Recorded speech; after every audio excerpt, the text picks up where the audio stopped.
This is Between Past and Future with Rajdeep and Ethan Quinones.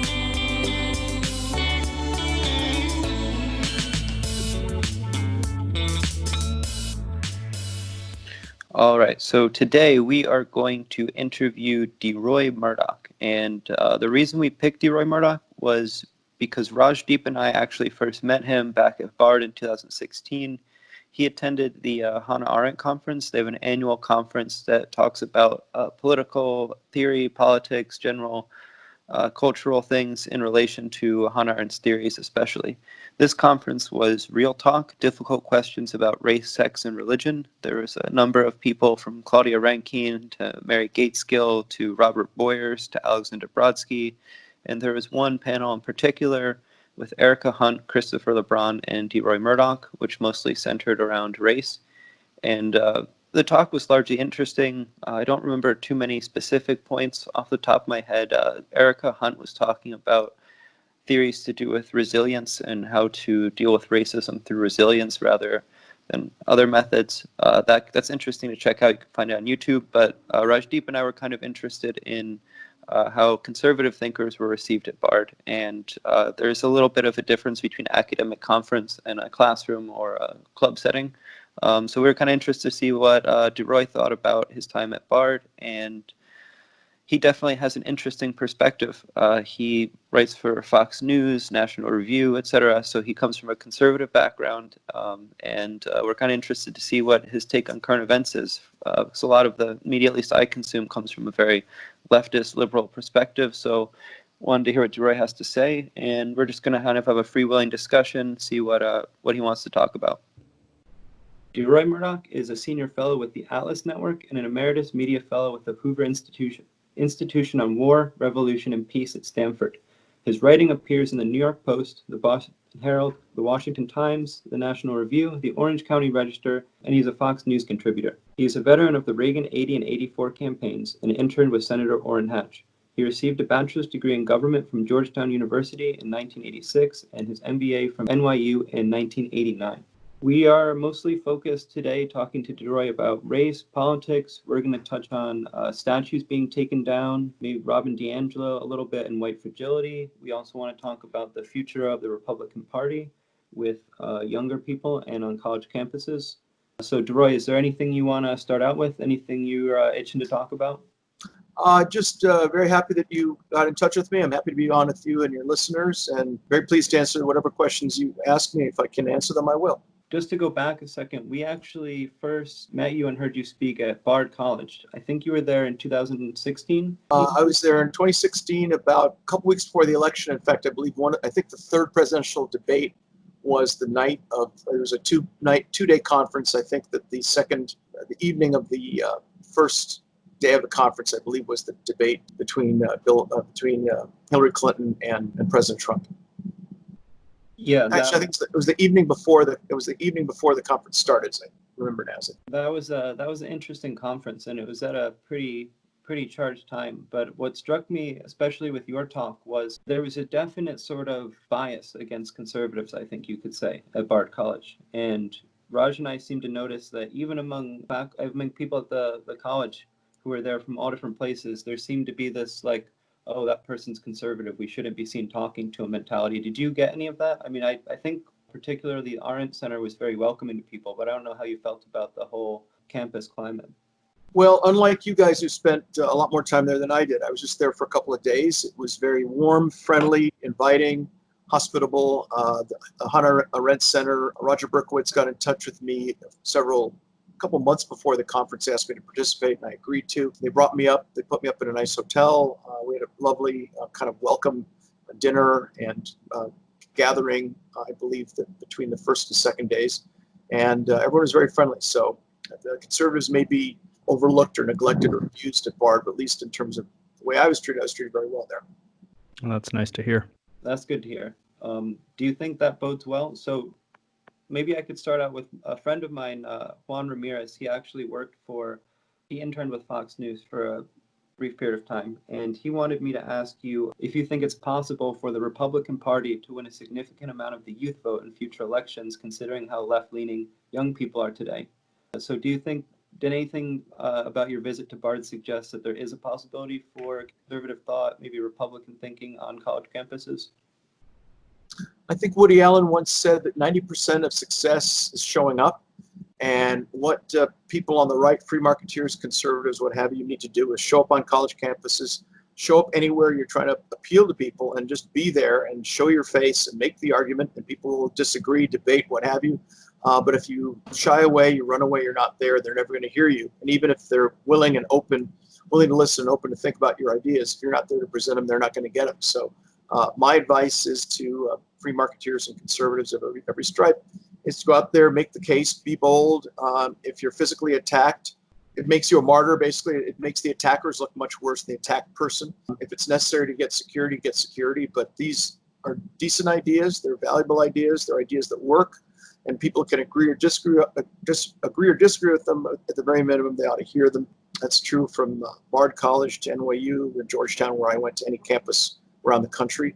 I also would focus not just on college students, but on young professionals, people who've graduated and are starting their careers. And I would talk to them about how important it is to have a thriving economy, to do things like cut taxes, deregulate, expand the economy, export overseas, all of these sorts of things, which increase opportunity, make it more likely that people that get out of school and start their careers actually make something of themselves. The kind of policies that the left espouses, which is massive regulations, shutting down the economy, rather than building up things, they tear things down and destroy things. That's not good for the economy. It's not good in general. And I would just urge anybody on the right to go out and make the case as often as you can, as clearly as you can, as energetically as you can. You're not going to win over everybody, but you're going to win over some people, and that's the beginning of advancing meaningful change. One thing I kind of picked up on, and Raj, if you want to hop in here, cut me off, but let's say there is a bias against conservatives. You're kind of saying that the way to beat that is through resilience and persistence. You know, if people are biased against you, just keep going out there, stick to facts, be true to your message, and over time that will trump any sort of appeal to, you know, I'm biased and we should fix the bias directly. Yeah, I think resilience and persistence are important, and I wouldn't just solely present the free market, conservative right of center view. I'd attack the left. I'd attack them for the failure of their ideas almost everywhere they're tried. You try socialism and big government, and they just fall to pieces. You look around the country at the cities that are in flames, attacked with all sorts of criminality. Also, frankly, the places where you've seen incidents of police brutality, unarmed black folks getting shot by the cops, what have you, they're run by Democrats. I mean, almost every single solitary one of them. So I've asked the people, many people, why are you still voting Democrat? You vote for Democrats, you vote for the left, vote for liberals, and you're going to get crime, you're going to get police brutality in some cases where it exists. I think it's not anywhere as bad a problem as people claim it is these days, but where it does exist, it tends to be in big cities run by pro-government liberals, Democrat mayors, Democrat police chiefs, Democrat city councils, Democrat school boards, and people keep voting for these people. They put them in, and surprise, rotten things happen. I live here in New York City, where we had Rudolph W. Giuliani and Michael Bloomberg, who were both Republican mayors. The place thrived. Crime continued to fall every year. The economy was booming. Jobs blossomed. The place got cleaned up and gorgeous. And then in came far-left socialist Sandinista Bill de Blasio. And the place is overridden with crime, garbage, homeless people, shuttered storefronts, graffiti. I mean, down in every direction you can think of.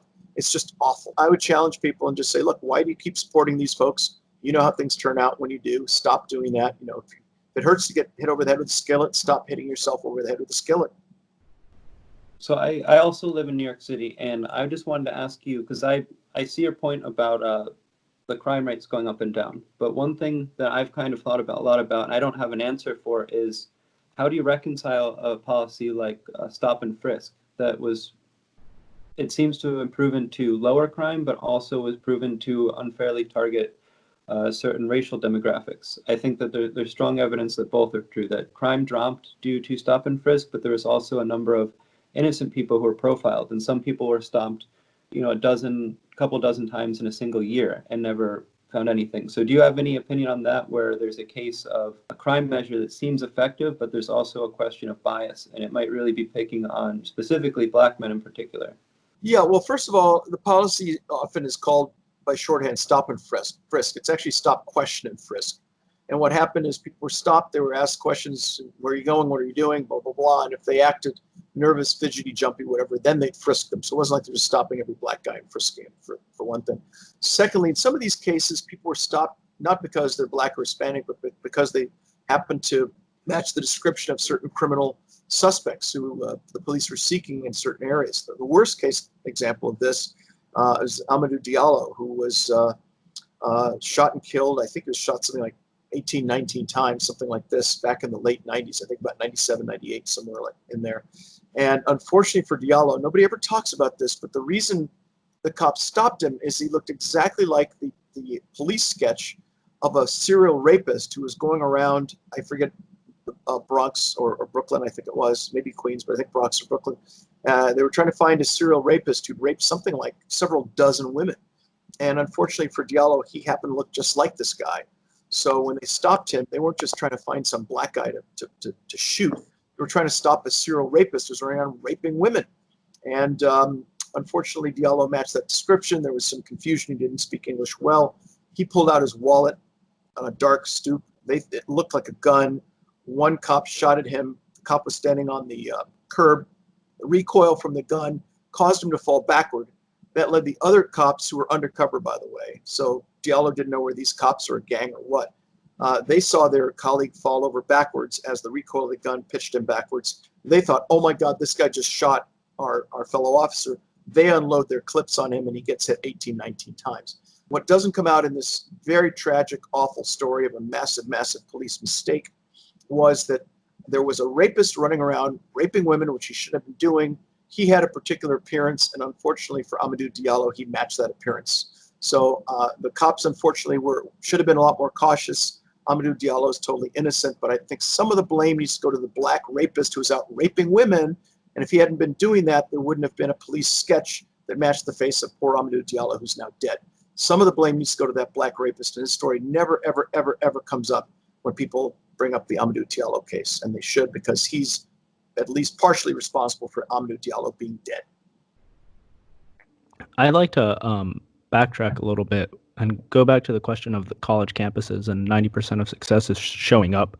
How do you suggest that conservatives go about doing that? Because there has been a mass exodus in the academic system of conservative thinkers. Should more conservative people be trying to get into academia, trying to become professors again? Should they be trying to get more guest spots, participates in things like debates and panels? And is there much hope for a young conservative academic for getting hired by these institutions these days? I'd say yes, and maybe. Yes, conservatives should try to become academics, become professors, what have you. I think it's probably, ironically, a smart move for them to keep their mouths closed until they get tenure and then open their mouths thereafter. I've got a former I went to Georgetown undergrad. One of my Georgetown apartment mates, Gerard Alexander, went to Georgetown, got his PhD at Columbia. His first position was at University of Virginia in their poli-sci department. He kept his mouth closed until he got tenure. As soon as he got tenure, he started spouting conservative ideas that couldn't do a thing to him. Mm-hmm. So he definitely took the sort of deep cover mole approach, if you will. Yes, on speakers, Young America's Foundation, Turning Point USA, College Republicans, other organizations bring conservatives onto college campuses to give speeches, to debate, what have you.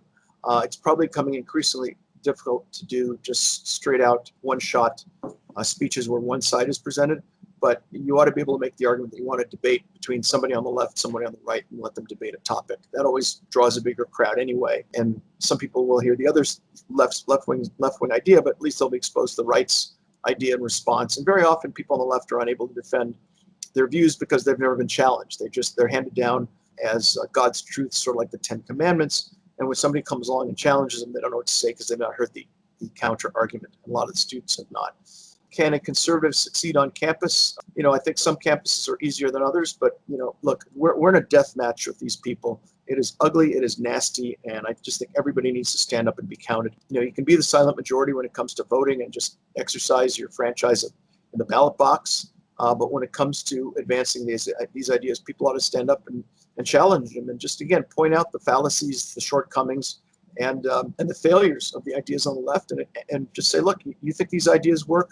explain how it is that we get big government places like Cuba and North Korea and Venezuela, and even in the night here in the U.S., big cities like Chicago, L.A., New York, where you've got big left-wing Democrats running things, and things are just a total mess. And I think these ideas can be challenged empirically just by telling people what the facts are, what the statistics are, what the data are, challenge them that way, and then challenge them on storytelling. Tell the stories of people who have tried the free market approach, who have succeeded, and people who have tried the other way and failed. And I think that sooner or later we'll start to win over hearts and minds. So I'm typically someone who sees things in a little bit more left liberal mindset. You'd probably place me if you did like some sort of test somewhere near Bernie Sanders. In Okay? college, I wanted more conservatives on campus because it's boring to only talk to liberals. You don't actually learn too much. And I think from any perspective, this should kind of be alarming that, there is such I don't know how much you agree, but I think there is a lot of one-sided debates going on. And I kind of almost felt robbed in an educational perspective, or educational sense, by not having a lot of conservatives who would argue with me or could tell those kind of stories. Because at the end of the day, I think my facts will be your facts, but I want to be in a room where we're both telling facts. I don't want to be in an environment where everyone's just saying the same thing and trying to be more and more radical, and each, the most radical person wins. So I think not even if you're not conservative, if you're liberal, I think you should get behind this too and say like, look, we really need to have a debate and get down to what the truth is, not just argue and, shout at each other. I think that makes a lot of sense, and I would make this point. Look, if for absolutely no other reason than the practical ability to hear what conservative arguments are and unravel them and challenge them and defeat them. If you're on the left and you believe in Bernie Sanders, Elizabeth Warren, AOC, etc., it'll make it a lot more credible and practical for you to present your views if you've heard what the other side is. If you're running for city council, you're running a campaign, you're addressing some public group, whatever, and you're challenged with an idea from the right you've never heard before, your response is going to be hamana, hamana, hamana, hamana. Well, much better to on campus and know what, oh, I've heard that argument before. By the way, the response to it is X, and you say whatever your piece is. And if you don't hear that on campus, you're going to be that much weaker, unable to fight for what you believe in if it's been challenged and you've you fought back. I like to think of it a bit like having a flu vaccine. It doesn't feel good. We don't like the needle, but you're going to be a lot stronger if you get the vaccine than if you don't. Similarly, if you're on the left and you don't get the conservative vaccine, you don't know how to fight that that conservative idea once it's presented, and you'll be exposed to it for the first time. Maybe when you're in a public forum with much of people looking at you for an answer, you don't have one because you've never heard this before. Yeah, I'll get that vaccine. I'll sign up for it.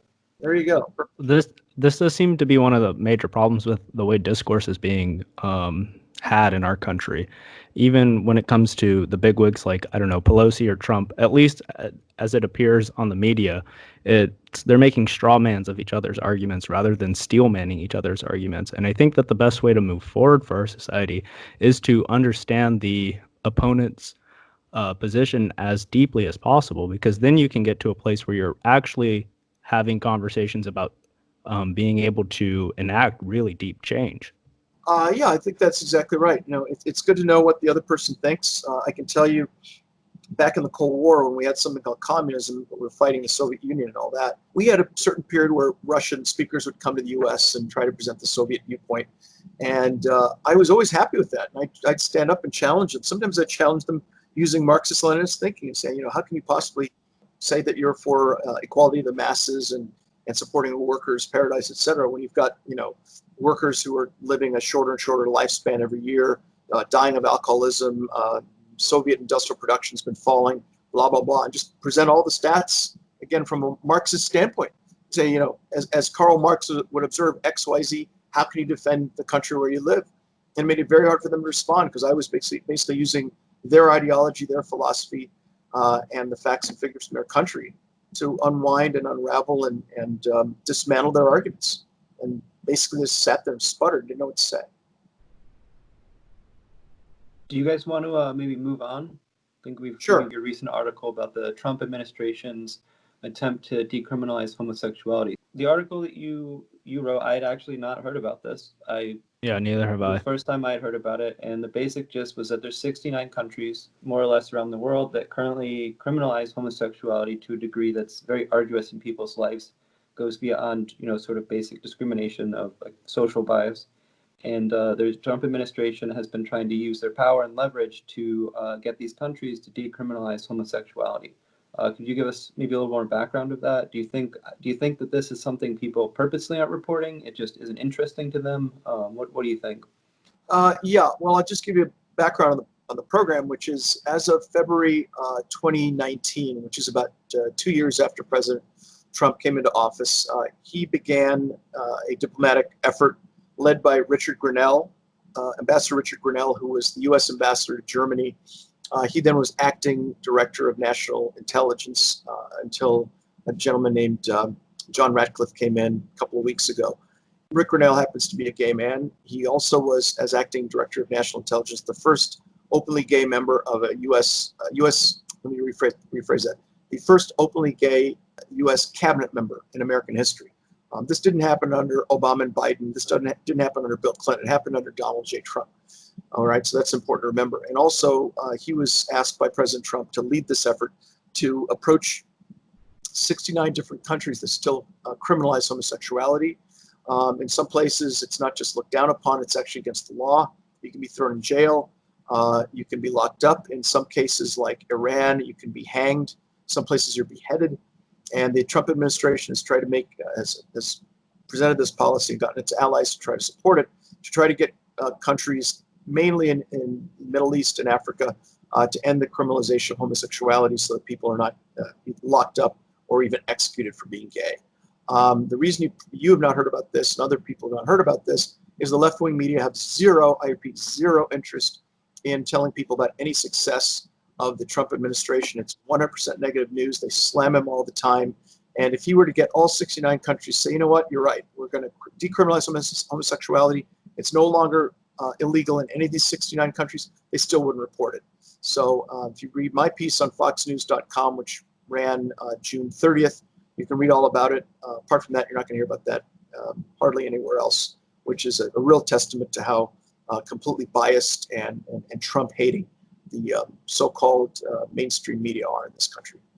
Do you see any maybe hypocrisy, maybe difference in approach between the Trump's reaction to the recent Supreme Court case that moved towards getting rid of workplace discrimination towards LGBTQ, et cetera, people, and this sort of policy? Do you think, I don't know if you're catching my drift exactly, but I think there might be sort of some people who are disagreeing with Trump. They would point out that, Trump and the Republicans don't have the best track record, and you might disagree with me, on gay rights in America. And they would say it's hypocritical for them to look abroad. Do you agree with this? Do you think this is preposterous? Well, look, the fact is that the entire don't ask, don't tell policy was started by not a Republican. It was started by Bill Clinton. The number of gay people who were booted out of the military soared under Bill Clinton. That number was actually falling under President Reagan and Daddy Bush. That number was going down. Bill Clinton came in. That number went up.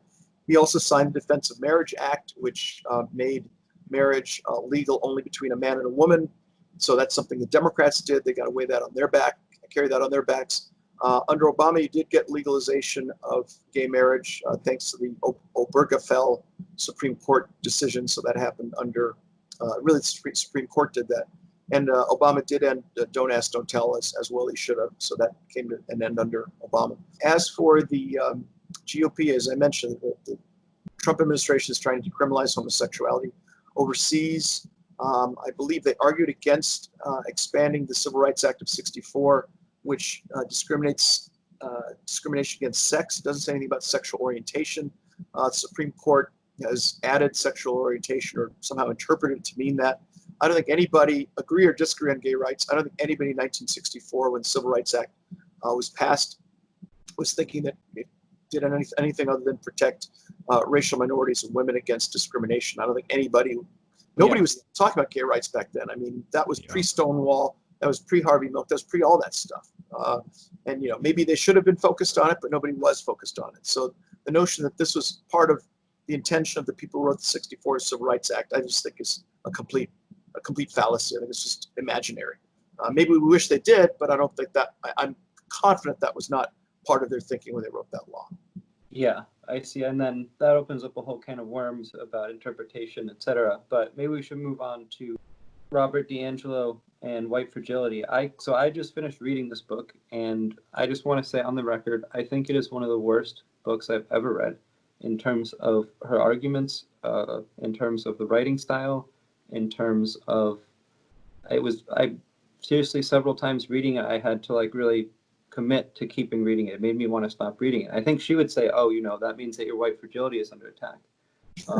And so what I want to kind of ask you is this, there's almost like a witch test going on here, right? So if you admit you're racist, you have to be an anti-racist and undergo a lifetime of anti-racist, constant vigilant thinking. If you deny being racist, that means that you're really racist deep down, and that's your anti-racism getting annoyed. So what do you think about this? Do you think that if you read White Fragility and you don't like it, that means you're racist? Do you think that white people are particularly fragile, and that's really a problem in modern day America? Yeah, I've not read this book. I look forward to reading it because it's kind of the book du jour, if you will. Everyone's focused on it. I've heard it's terrible. Matt Taibbi in Rolling Stone wrote a vicious attack on this, and he's not on the right. He's pretty much on the left, but he says it's one of the worst books ever written. Actually, Bard. Pardon me?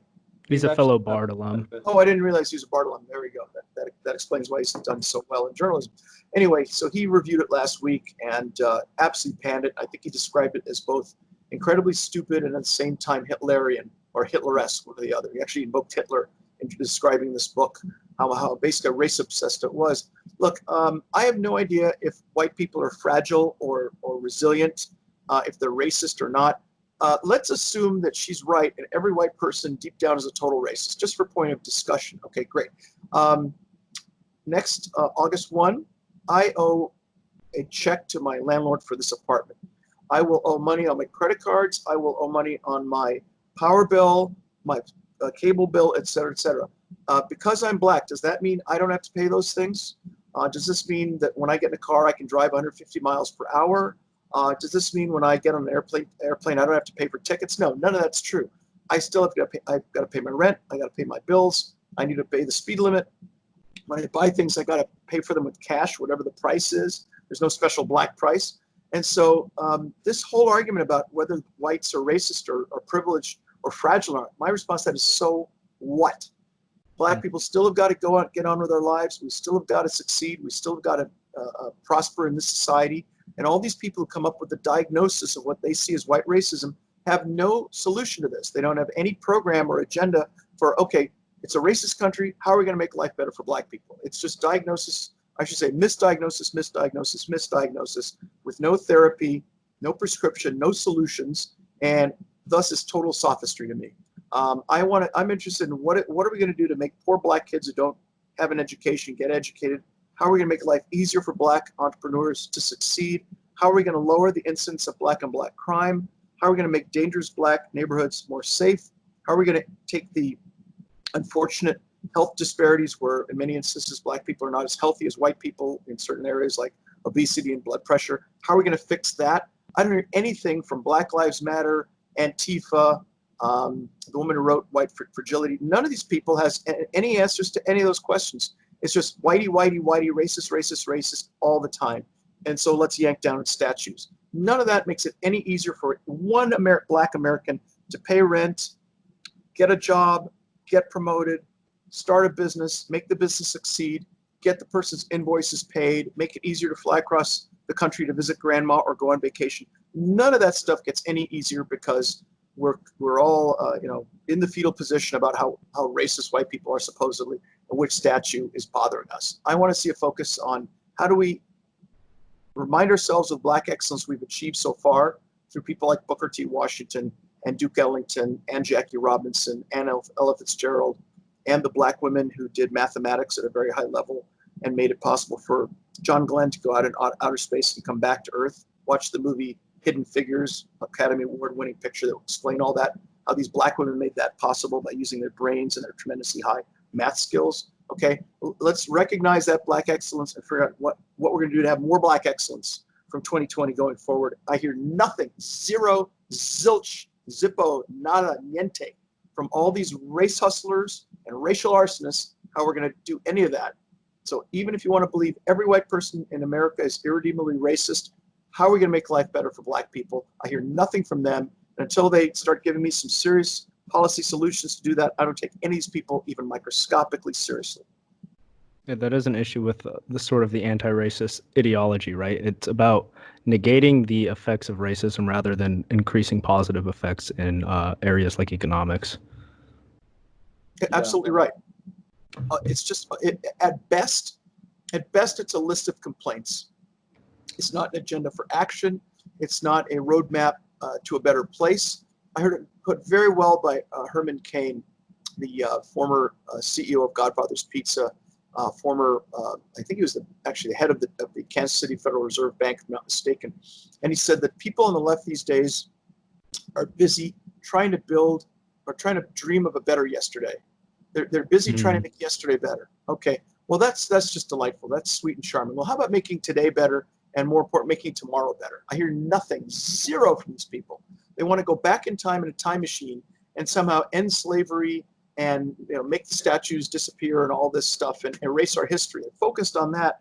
They're spending no time focused on how do we make today better and how do we make tomorrow better and how do we make some poor little black kid who's 6 or 7 years old in Chicago or inner city LA, whatever, not get killed, which happens with disturbing frequency. Children as young as I think 10 months old getting killed by gunshots in gang wars, that kind of thing. No plan to address that, number one. And then once the kid gets to kindergarten, first, second grade, and is trying to get educated and can learn to read, write, compute, think clearly, etc., they have zero plan to how to address that to improve the schools, which are a disaster area. Oh, I used to substitute in Los Angeles schools, in the elementary schools. Yeah, I knew fourth graders who couldn't read or write their name. It was abysmal. Not even their names in fourth grade. Yeah. This is something you ought to learn by the time you're done with first grade. They're in fourth grade. They couldn't write their names. It was abysmal. It was a tragedy. Yep. It's more than a tragedy. I describe it as a system of institutionalized child abuse because these people know what they're doing.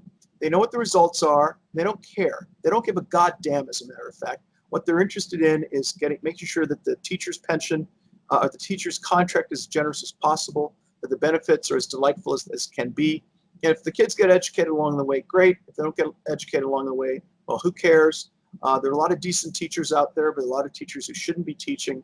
And there are a lot of administrators and certainly teachers union bureaucrats and union bosses and labor thugs who are just sucking up the gravy of this massive educational spending and minimal educational performance. I'll give you one example in Baltimore. They yanked down a bunch of statues in 2015, I think it was. No, I'm sorry, I think it was 2017 actually.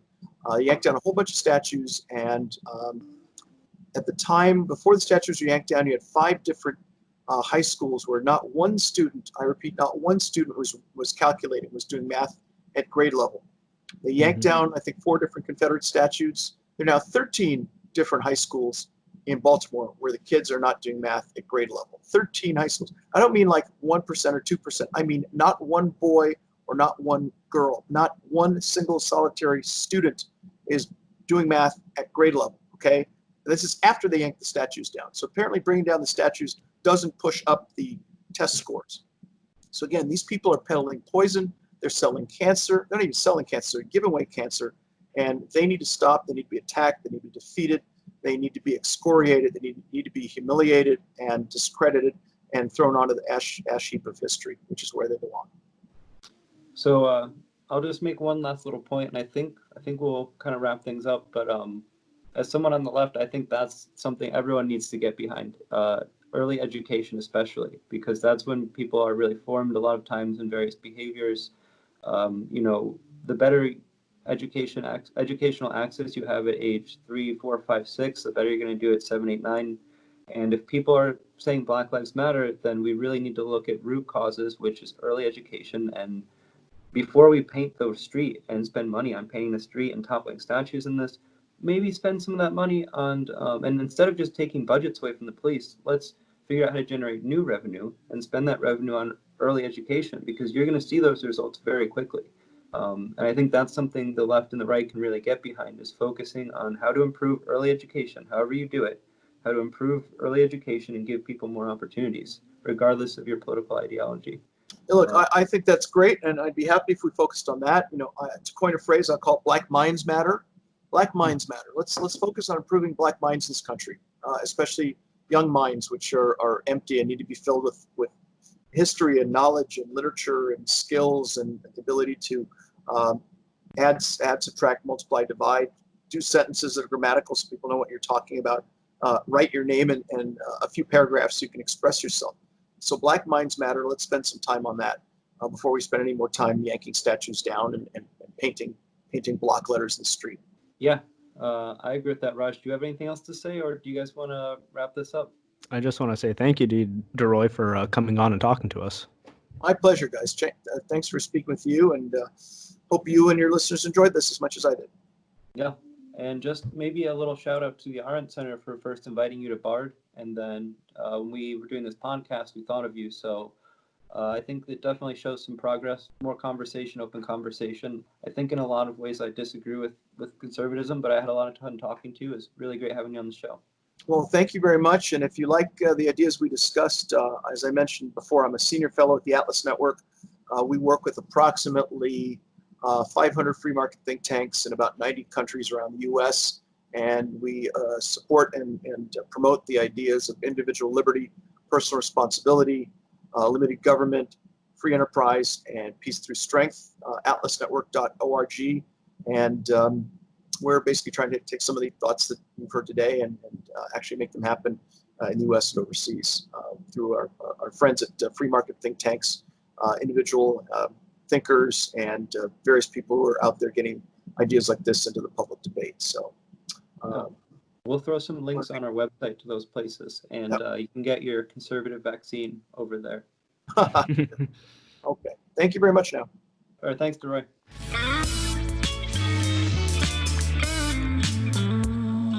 And we're back. All right, yeah, we're back from the Deroy Murdock conversation, and it's nice talking to Deroy. We're just gonna review what we talked about a little. And Raj, you want to start out talking about the school where you worked at? Yeah, I think that was probably one of the most important points that Deroy made while he was talking to us was the injustice going on around the school systems, and his phrase there, "Black minds matter." I think that's pretty good stuff there, and something that should be focused on a bit more. While I was in grad school, I was substitute teaching in Los Angeles School District, Los Angeles Unified, and I was in the worst part of Los Angeles. Worst? It's called. In what sense? Okay, I guess maybe that's the worst part in terms of the most dangerous part of Los Angeles, the schools with the least amount of funding, the schools that were in the lowest socioeconomic areas. I thought you meant Hollywood for a second, but that makes more sense. And the schools that probably had the most children behind where they should be academically. And so this is areas from south of downtown. There's a couple of schools I went to. There's one school I went to frequently where you could see the downtown skyline from the play yard. Was going in and out of various schools. There were several students that I had from first to fourth grade. The example I gave with Deroy was I had a fourth grader who couldn't write his own name. He didn't know his ABCs, and this was I had more than one student like that, more than one fourth grader like that, and it's a really rough thing to sort of witness. And on top of that, you're giving the other students their work, and you have a student who cannot read and write whatsoever, and you're giving or do mathematics for that matter, right? These kids who are not able to write their own name, they can't write numbers. So they're fourth graders, about 8, 9, some of them 10 years old, and because they cannot do the work that the rest of the class is doing, or majority of the rest of the class, they just mess around, right? They goof off, and then they become a distraction to the other students. And I sat with some of them, and I pulled out a little ABC thing and made them just repeat their ABCs while I was there. Some of them would get mad with me and tell me that they're not going to do that. Some of them would try to do it. I had one student, this was a second grader, who he responded really well because he actually did it and he felt good after he was able to go through the ABCs without making a mistake, and he gave me a big old high five and a smile. I don't know how long he retained that information because I only saw him for a day, but it was pretty astounding that he was able to do it without any mistakes, with just working with him for a day and making him repeat it over and over again. So, these kids aren't hopeless. These kids aren't stupid. There is some sort of level of misservice happening here where they're not actually being taught properly. And in terms of, I had this one class, it was a long-term assignment. I was in and out of the classroom 3 days a week. I could not teach 5 days a week because of my school schedule. There are two teachers in the classroom. It was me 3 days a week and a fellow substitute teacher who is also a social worker. He's a really good guy.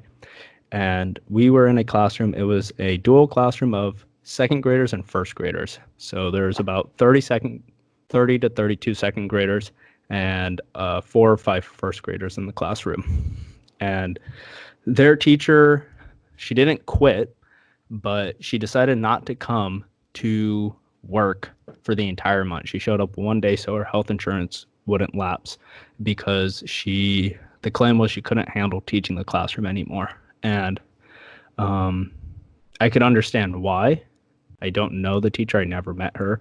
I could understand why she would leave, but I also do think that she probably wasn't the best teacher. That classroom, I was in and out of it for a month, and there was barely any teaching going on. Mostly what we were dealing with was children fighting each other, literally being violent with one another. These were 7 and 8-year-olds who were punching and kicking each other all day and then lying about who they punched and kicked. And just to clarify, these were, I didn't have a single white student in that class. It was all students of Hispanic descent or Black students. Those are the kids who are in these schools.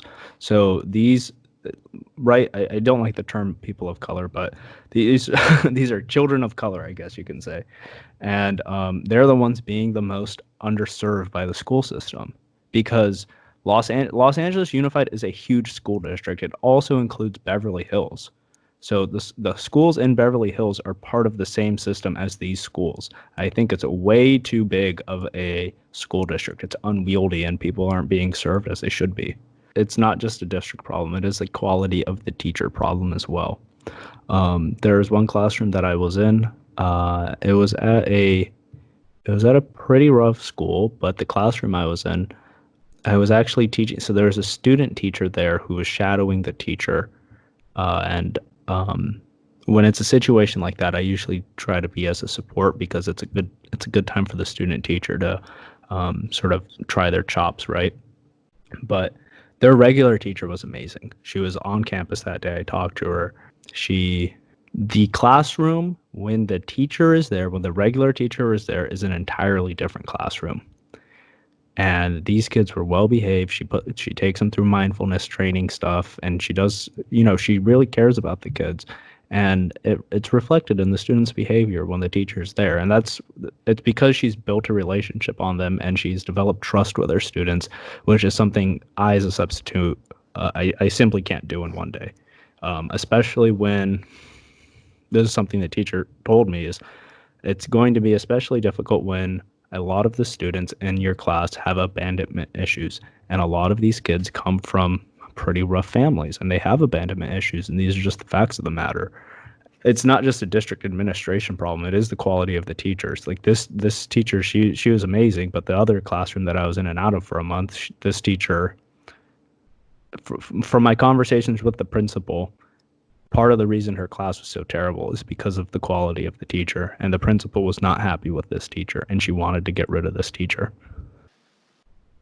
Okay, so we talked to Deroy about education, and he wanted to bring up the idea of Black Minds Matter, and we were talking about statues and also the idea of painting block letters. So seeing that education is such a big problem, you have kids who can't read in 4th, 5th grade, and then a lot of attention being paid towards things like, let's tear down this bad statue.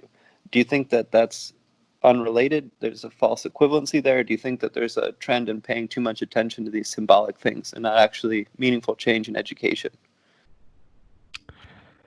I think that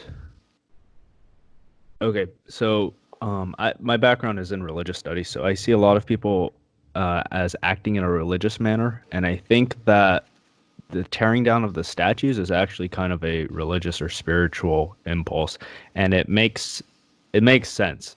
I don't agree with pulling down most of the statues. I think there's an argument to be made that definitely some of the statues, especially those erected in the 1920s or so, should be taken out, maybe put into a Jim Crow museum of sorts. But the toppling of statues is sort of symbolic imagery. It's kind of a ritual type of action, and I think it's signaling that people are aware that there's a problem, but they don't know what to do about the problem. And so there's many problems. There are many issues with the society that we have right now, and I think that the toppling of the statues is more like a plea for people saying to pay attention, but it is not an end, and it is not an end in and of itself. It is a signal that something has gone wrong in our republic, and I think one of those things that has gone wrong is the state of the education system. And I don't see there's such a strong connection between the education system being bad and people wanting to tear down statues, but I think this impulse to tear something down rather than to build a new statue or to take it down or to add context to it, that does kind of speak to a lack of perspective. And if you have one issue too that I think he brought up briefly or we mentioned is if you have a statue in town and you kids can't read and kids don't have a good understanding of history, they're not going to have an actual informed perspective on why the statue is bad or even know who the statue is. And on some level, I see the point about spiritual. A lot of people are saying this is a cathartic moment, that people want to tear down these statues that were oftentimes erected to terrorize Black people, especially 1920s, 30s, 40s, 50s, 60s statues of Robert E. Lee, Jefferson Davis, for example. But what does that catharsis actually do? And I don't think it I actually think accomplishes much at all. No, I don't. I think in some ways people go home after that and they've torn down a statue and they pat themselves in the back and people go on social media and they say, oh, look, the statues are gone. We've done something. And then when the tax proposal comes around that says, hey, we're going to raise your property taxes by 5% to fund hiring new teachers and getting new textbooks or raising teacher salaries, people are, oh, no, we tore down the statues. We did all this stuff, etc. And also a kind of overarching resentment maybe you could talk about against the idea of, well, maybe that's going a little too far off topic, resenting the statues in education, but I do think there is something to be said about, and also the block letters. So it's become trendy in cities to paint big block letters in the middle of the street or rename street names. I don't know how permanent it is, but name the street like Black Lives Matter Way. That's all well and good, and it makes people feel very good, but it doesn't actually help poor Black people who... Right. If anything, it's like a marketing campaign for Black Lives Matter Incorporated, not the movement, right? The hashtag, and then there's various organizations that are actually they're incorporated entities called Black Lives Matter, and something like that. I mean, that's the cynical view of it, right? That renaming a street Black Lives Matter just seems like a free advertisement. Although, and for the city too, the town, if you have Black Lives Matter Way and you paint big block letters, you're kind of, it's like a PR campaign. Look, our city is progressive. We stand up to racism. Well, they painted letters in New York City and they haven't done a lot to help poor people in the Bronx, who are the ones actually facing the brunt of these issues. Right. It's a way to signal to a certain group of the society while actually not doing anything for the people that really need help. Yeah, and I think it's interesting that talking to Deroy Murdock, who's very conservative, we started talking about the issue of education quickly. I've had many conversations about statues and the general, people are calling it the Great Awakening or the Great Reckoning, the recent spate of protests after George Floyd. Not many people are talking about education. There's a lot of people talking about investing things like after school programs or youth groups or ways to deter crime. And some people are talking about it, but things like tearing down statues and these symbolic movements are definitely getting much more attention. And if you're someone who's disconnected from the daily lives or daily struggles of people who are poor or face issues with the police, and you're in, the suburbs, of course you're going to see something like a protest or rallies at march is much more important than education, because your school system was fine, or you didn't have any racism because there weren't people of color there. There wasn't anyone to be racist against. Right, and the discussion of what to do in terms of funding after school programs, or even talking about education reform, that doesn't play well on television. Videos of statues being toppled plays very well on television. Yeah, and taking money away from the police to fund something is easy, right? You're not actually being asked to pay for anything, but Yeah, you're just moving funds around. yeah, and people very often, especially, and we could also tie in, maybe go back to the conversation we were talking about college and young professionals Deroy brought up. So he said maybe you shouldn't be totally focused on this idea of colleges being the most important arena for political debate. He said, what about young professionals? Many people who go to colleges where there may or may not be a conservative bias, let's say there is a college with a conservative bias and people are in this liberal bubble, it's popular to support these things, right? Tearing down statues and renaming streets and defunding the police, but that doesn't actually say a lot about Democratic or Republican, the platform or their general ideas about taxation. So it's very likely that young professionals who have just graduated from college and get involved in these movements will also become sort of conservative or right-wing in a free market ideology. And I think that Deroy made a good point that it's possible for conservatives to go out and make these arguments and get people on their side right now, because the liberals aren't necessarily having the most nuanced conversations or proposing interesting ideas. Right, they're not proposing. I haven't heard very much discussion. Actually, this is true from either end. Very many suggestions on ways to enact positive change, meaning building things or reforming things. Rather, people are just talking about defunding. People are talking about tearing down. And I prefer construction to destruction. And then there's the point about Deroy had an extended point about Democrats running cities, running these police departments, running these school boards, where a lot of issues are actually happening. So the city where George Floyd was killed has had strong Democratic control for a long time. I don't know the specifics about the council, the police department, but I think it's fair to say that Democrats have had a large degree of control, and some of their policies have actually influential in what happened with George Floyd. But I think there needs to be a distinction between the policies that the Democratic Party makes and then progressive policies. So just because the Democrats are in charge of a city does not mean that progressive policies have failed. Democrats oftentimes employ a mixture of progressive, conservative policies in what they actually enact, especially if you have to deal with a city council that's not on your side completely. And but there is something to be said about the fact that Democrats have been in control of a lot of cities and police departments that have had a lot of problems. And part of this, I think, is that Chicago is another example. Chicago, New York City for a while did have there's Baltimore various as well. debates. Baltimore, we talked about New York City before. There's a lot of debates about what actually led to the crime reduction. Some people would say it was related to lead and gasoline. Some people say it's because of CompStat. Some people say it was because Giuliani shipped a lot of homeless people out of New York City to. What's CompStats? CompStat is a police program that tracks statistics, basically. So the idea is that you hold people accountable for the number of felonies, misdemeanors, etc. in your district. And by keeping track of things like that, you create a system that makes it easier to prevent crime. An argument against it is that, when you have a CompStat hearing and you have bad statistics, you get in trouble, you get talked down to. So people have an incentive to maybe not investigate felonies that they can't solve, because that makes their statistics look worse, having unsolved crimes on your docket or whatever.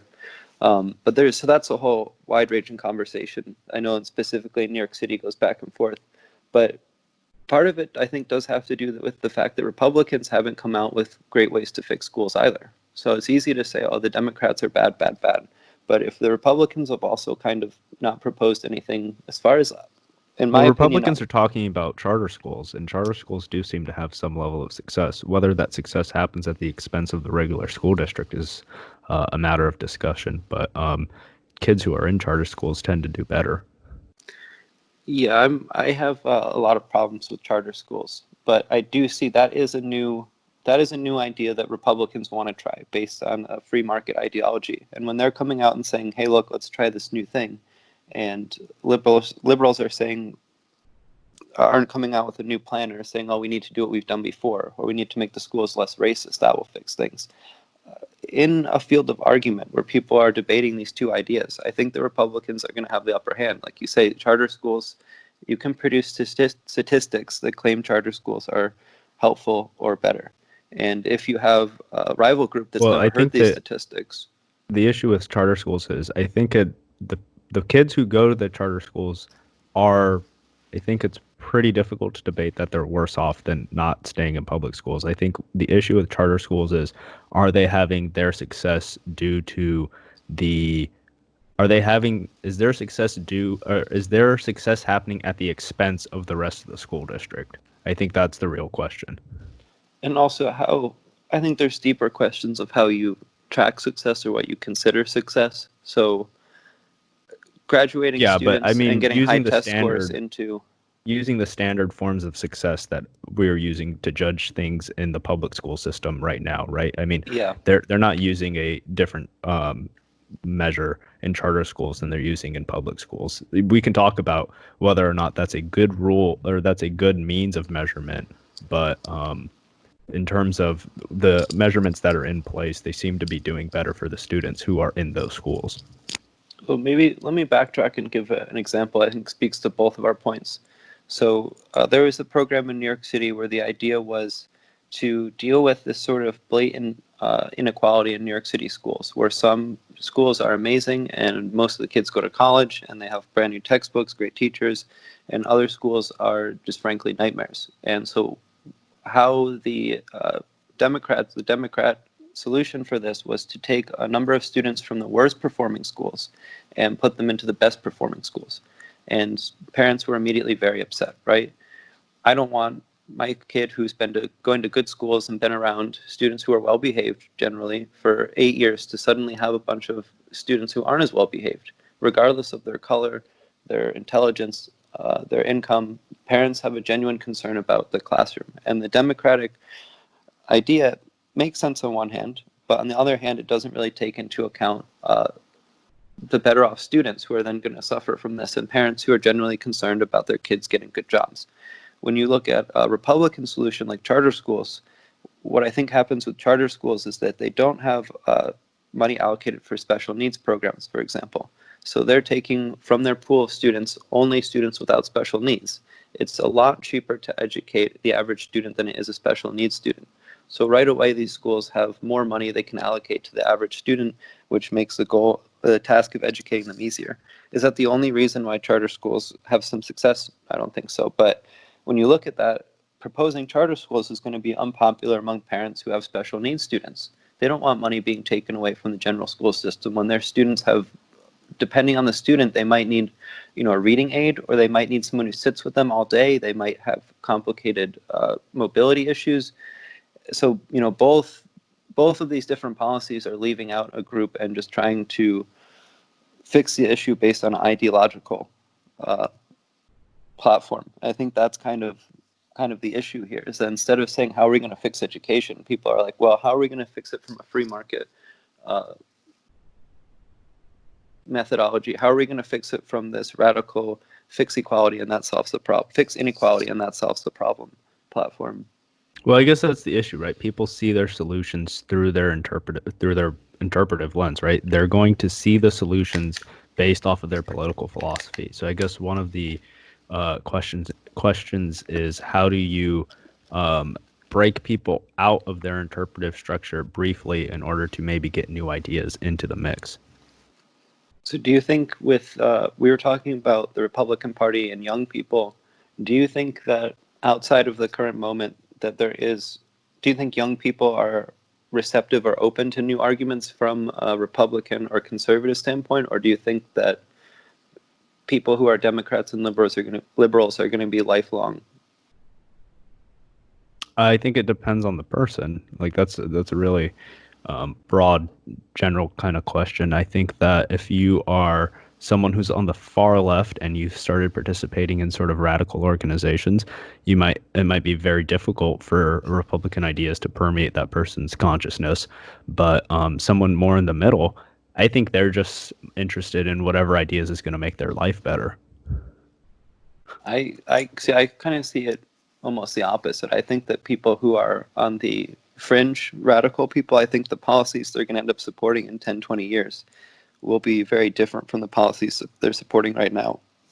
I think average people who are getting involved in being partisans, so for example, they really don't like Trump and they're post about being a Democrat all the time, or they really like Trump and they post about make America great all the time. Well, maybe these are more fringe people, but I mean the average person who's kind of casually sharing a meme on Facebook or sharing a meme on Instagram, I think they're kind of getting rooted in these ideological biases. So people who are right now think that the way to fix education is charter schools, I don't think they're going to be rethinking that anytime soon. I think that casual pro-charter school mentality is going to be kind of generally accepted among conservatives, and an anti-charter school mentality is going to be generally accepted on the left, and there isn't really going to be debate going on. I don't think people are really going to be changing their minds too much. Right. Well, we'll see. That's one of those things that only time can tell, right? And there is evidence of people like around 2014, they came out with polls showing that moderate to extreme liberals had shifted their views on race and gender sort of rapidly and extremely. So let's say in 2009, if you asked white liberals how bad of a problem is racism on a scale of 1 to 10, they would have said maybe a 4 or 5. Very quickly in 2014-15, the same people are answering that question and saying a 7, 8, 9. So there is evidence that people have shifted views.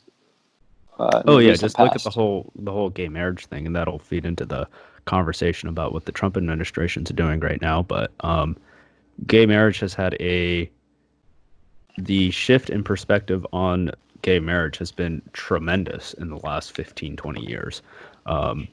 Right? Like that's been a radical shift in acceptance of LG people. I guess you can't necessarily include the rest of the letters, but for lesbian women and gay men, the level of acceptance has grown tremendously in the last 15, 20 years. Even bipartisan.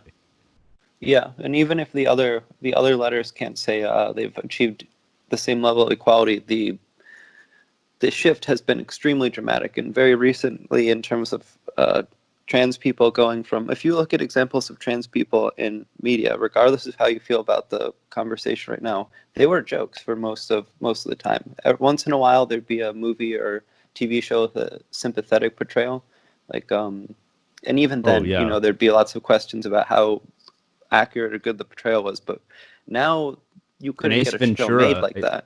I'm surprised Ace Ventura hasn't been canceled, but like I believe the villain in there is supposed to be some sort of, if not a transsexual person, at least a cross-dresser. So they have top surgery, but not bottom surgery, and the plot is basically that they have some sort of trauma from blowing a big football game, and they lose their mind, and then they get a sex change in order to return to Miami and take revenge upon the football team. And, that's pretty bad. And beyond even that, you could have this plot and not have it be offensive, right? Maybe the person was transgender all along, and in their spiral towards evil, they actually learned something about themselves. But no, this was Ace Ventura is forcibly kissed by the transgender woman, and then when he finds out that she has a penis, he burns his lips with a lighter and vomits profusely. So this is actually highly offensive by today's standards. You cannot make that movie today. No, not at all. But yeah, the conversation has shifted rapidly. But then it's also, I mean, I doubt most people would say this is a good thing, but the conversation shifting in a rapid direction in the opposite way would be just as bad. So the shifting opinions quickly can that can be a scary thing. And in this case, it seems to have worked out very well. Right, but that does seem to be how things go in our country. Even think about the civil rights movement. Maybe that happens on a scale of 15 to 20 years as well, but that was a massive ground shifting too in terms of perceptions of racial minorities. Yeah, what's the common statistic people say today? Like only 20 to 25% of people supported civil rights in 1965. And then 10, 15 years later, all of a sudden, oh yeah, of course I support them. The same people who were against them. Right. Yeah. Want to And talk about Deroy's article about what the Trump administration is doing abroad in relationship to gay rights? yeah, and so that he had one of the points we made was about the level of coverage, and he's not the only person on the internet to write about it. There's like a small write-up in The Hill, I think, NBC News maybe, but it was not. This hasn't been a story that's being trumpeted by. I haven't seen CNN or any Right. It seems major like liberal outlets talk about It it. seems like Huffington Post fodder, or even BuzzFeed for that matter, but probably haven't seen anything on both of those sites. And I think part of the unwillingness to talk about it does stem, and we brought this up a little in the interview, from historically, gay rights and minority rights have been championed by liberals and progressives, and there's been pushback to some degree from conservatives. And so this idea that the Trump administration is going to fix gay rights abroad sounds offensive to some people when they think that the Trump administration and larger trend in conservative politics has been against them. On the other hand, I think it is something that people should, well, on some level, if you agree in sort of international intervention and that the U.S. should be involved in international politics, then this is something you should kind of get behind and say, even if we have a conservative president, even if our president is Trump, who I really don't like, maybe we can encourage him to focus on something I do agree with, which is helping gay people abroad who, in some cases, face death, beheading, stoning, etc. Right. I guess I'm surprised that,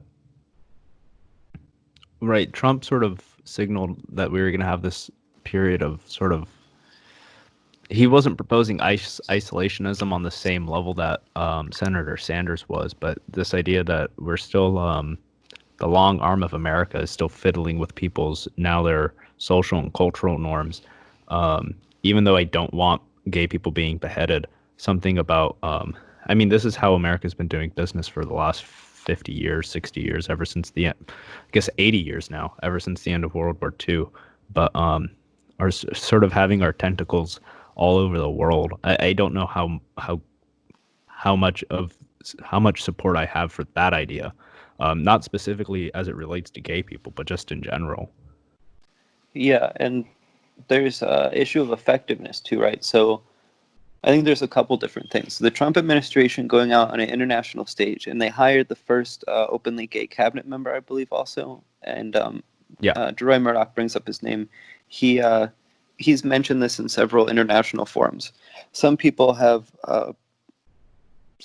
point out that this is just symbolic. I think there is some value for saying, hey, this is a very bad human right violation, and even if we can't do anything right now, condemning it says something. Then there's the issue of, is it actually going to work? So if the U.S. applies pressure, let's say on country X, I don't want to pick a specific country, but country X, and they say, hey, we're going to raise tariffs on you, and we're going to stop selling you guys this important resource you need unless you pass a law decriminalizing homosexuality. They can do that, and it'll work in the short term, but the people in that country might just resent another country telling them what to do, and the actual conditions for gay people might not improve very much. On the other hand, there's the argument too about, is this something the U.S. should be doing? Should we be looking around the world and saying, hey, this country has bad laws, change them? Right. I mean, I guess the neoconservative and the neoliberal program would be, their answer to that would be, yes, that is what the U.S. should be doing. But a lot of what we're seeing right now is sort of, in the streets at least, is a pushback against both of those ideologies, sort of policies and the way that they look at the world. Yeah, and populism tends to be very anti-internationalism or interventionism. Right. So, yeah, if you think that America is in a really bad place, we, even on a moral ground, some people would say America doesn't have the moral standing. So I've heard arguments like, in a country where you can be fired, which I think you can't anymore, be fired for being gay, who are we to say, Iran, you're doing something bad? Maybe people update it now and say, in a country Well, there's where definitely a difference in degree there. Firing a gay person versus beheading them is two entirely different things. And I think that we can condemn beheadings and killings and stonings of gay people around the world while, still working on making progress in our own country in terms of oh, acceptance of those people. I would totally agree, but I think the idea that America is like a shining beacon of the world has been largely, I don't know if you want to say debunked or people no longer believe it, but there a patriotic, uncritical view of America as a country that should be the global police. I don't think that exists among most people, and a lot of people are cynically looking at things and saying, "Oh, America is so bad. We have all these problems with healthcare. Trans people are being murdered, et cetera, et cetera." All of their gripes. How are we any better than any of these other countries? And I think realistically, if you look at it, oh yes, most of these people would 1000% rather live where they do in America than most other countries in the world. But from this sort of cynical American perspective, people no longer feel like America has a moral high ground. Right, and that is an issue. I think that part of what has deteriorated that image is the thought of America as policemen. I think it's I think that there are two very different roles. You can't be the shining city on the hill if you keep coming down the hill and blowing up parts of other people's countries. I think that there is. I believe in a vision of. I'm a patriot. I love this country, but I think that America should be leading through something like moral example rather than imposition and imperialist projects. Yeah, I mean, I don't know if I identify as a patriot, really. Depends, I guess, on how you would define that. But yeah, I largely agree that if the United States wants to improve the conditions for homosexuals around the world, the first and best thing we can do is to improve the lives of homosexuals in our own country. But I do also agree with a certain, I don't particularly think the UN is that effective, but an idea like the UN where there is a certain human right ideals should be shared by most countries, and how we end up trying to influence other countries and how we go about trying to influence the world, that's a really loaded, thorny question. But I do think to some degree that there are morally defensible things that you can export to the world, and there's plenty of things that we could learn from other countries. The idea that the U.S. is a shining city on the hill, I think I have an issue with.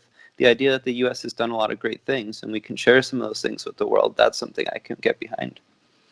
One last point about the education system. So my personal view is that the best way to fix the education system in the short term is to raise wages of teachers, because by raising wages of teachers, you're going to recruit a more educated class of people.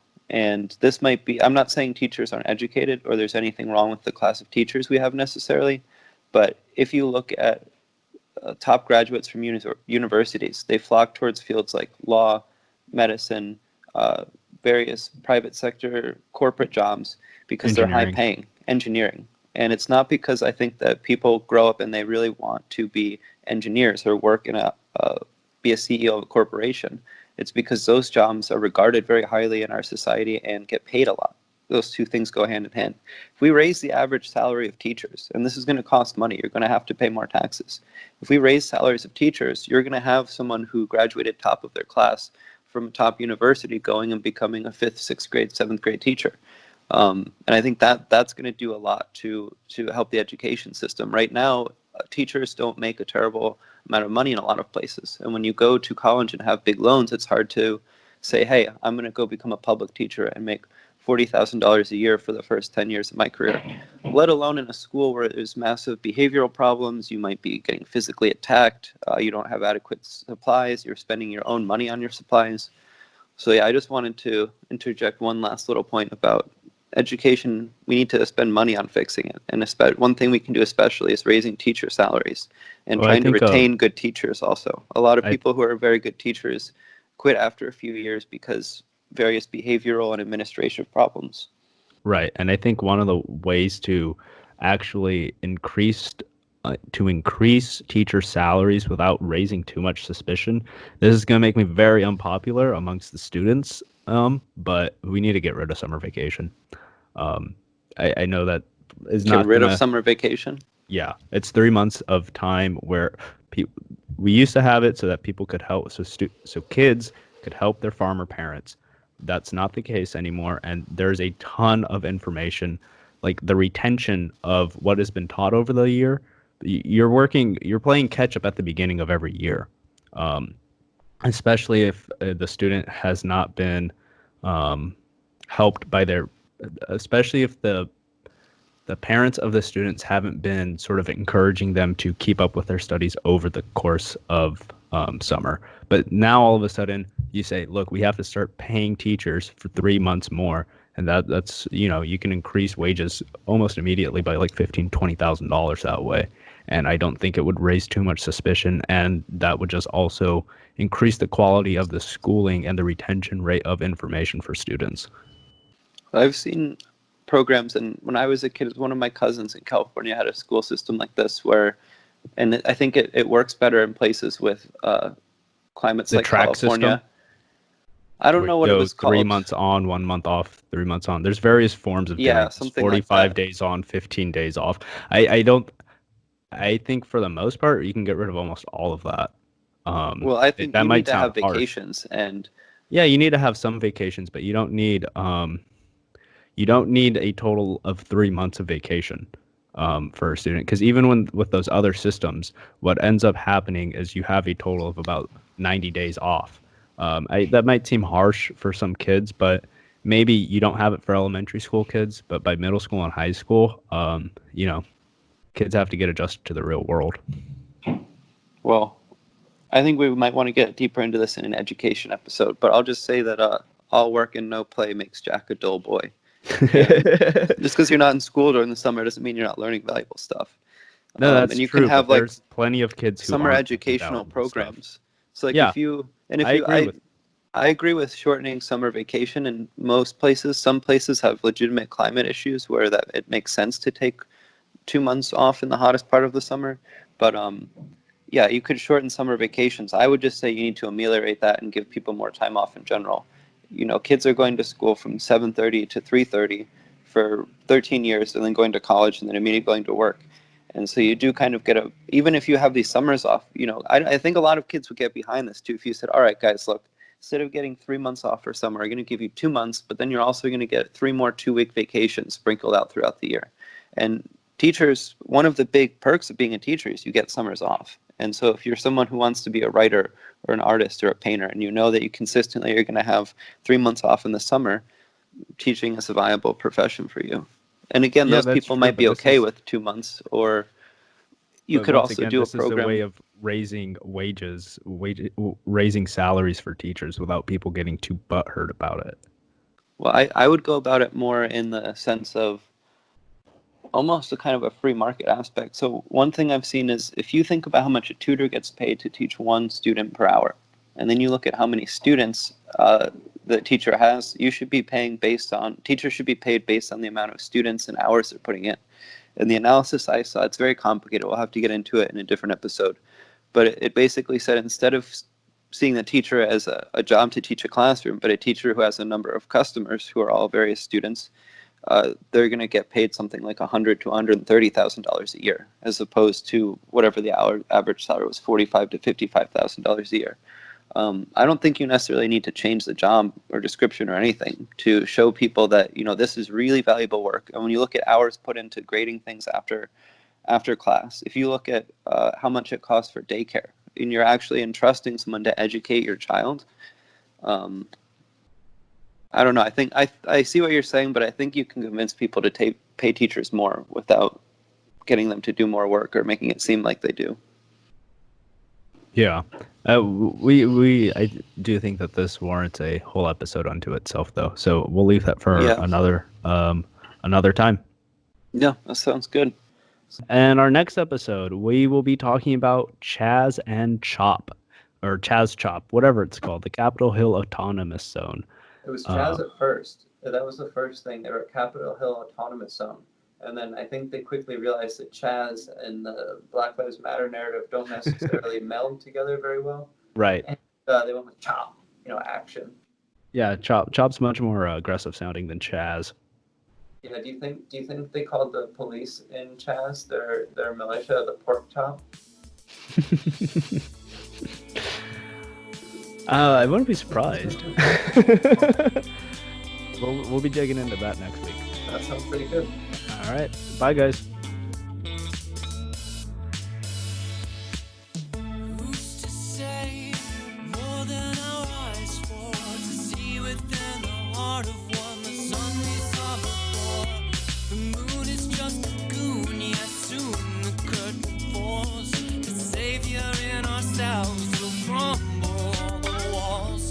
I know it seems a bit like we came from outer space, but Betty knows I waited, saw the alien, okay.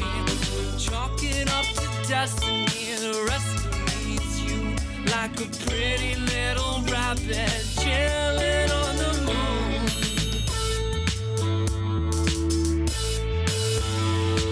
I won't break the arcade game before the flash that makes the black heart taste the lash.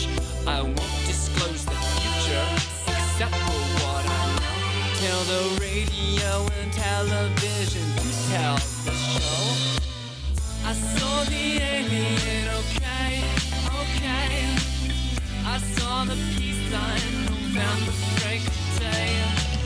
I saw the alien, okay. Shining in the sky, November break of day.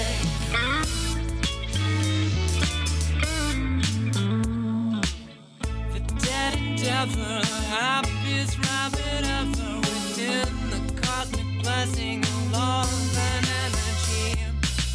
Drums to space, you know this is the place. Our heart and soul has saved the human race. Could it be that we truly know the score? 'Cause my alien friends say we ended the war. A bloody battle, an interstellar fight. Somehow we did it, victory of the light.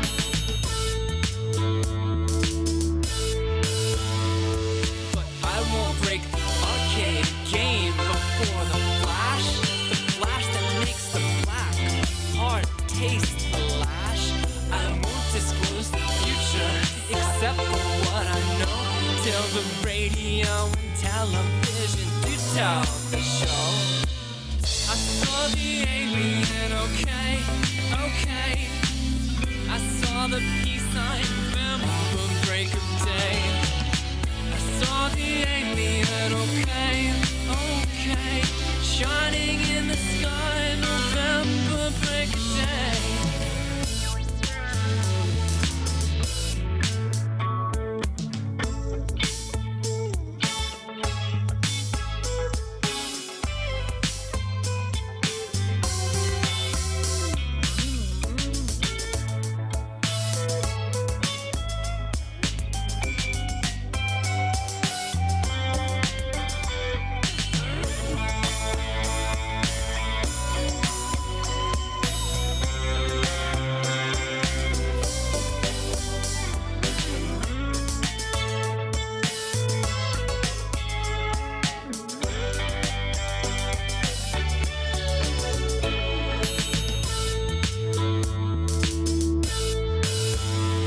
Can you break the arcade game before the flash? The flash that makes the dark star crash in the grass. I won't disclose the future except for what I know. Tell the radio and television to tell the show. I saw the alien, okay.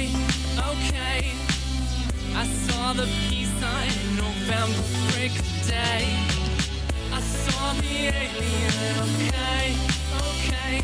Shining in the sky, November break day. I saw the alien, okay, okay. I saw the peace light too, okay. I saw the